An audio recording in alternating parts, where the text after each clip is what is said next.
Well, one of the questions was my experience of supporting a previous staff member, and I've supported plenty of staff members with hidden disabilities, but not that I can recall any staff members with such obvious disabilities. And I'm still learning, and I think, you know, when you finish with your year, we'll then be reflecting back on it, and we'd do it probably different again for another student. How did you feel about the access to work process? That was interesting. I think there is a lot of administration, a lot of paperwork, and could it have been easier?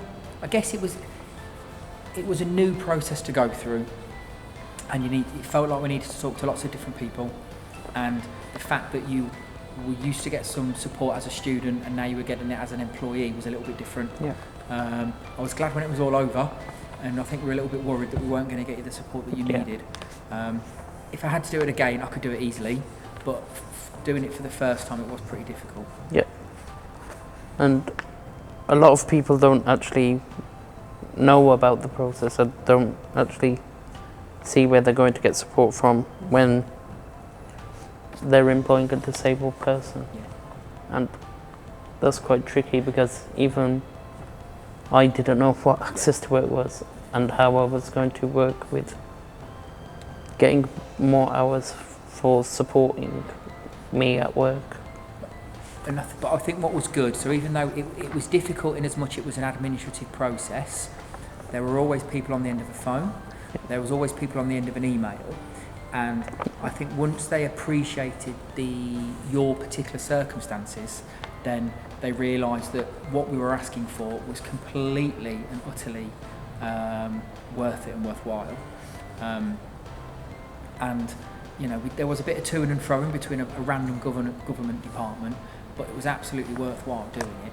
And I think you probably felt, and I felt, quite empowered by the time, you know, when that email comes through saying, yes, you've been granted those 12 extra hours a week, which meant that you could be here till 5 o'clock and not have to leave at 4 o'clock.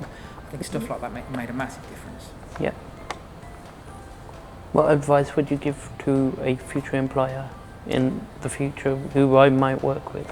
So I think that you need to have an open and honest conversation with the employee or the future employee about what their particular needs are. Don't get hung up on using the wrong language or offending someone. Just be completely open and honest from the word go. Also make sure you put some time aside to deal with it properly.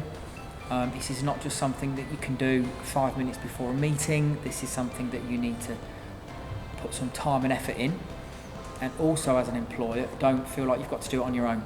So I think initially I did a lot of it on my own as chief exec, but actually when I involved the wider staff team and the wider management team, then actually it became a lot easier and we all shared in it.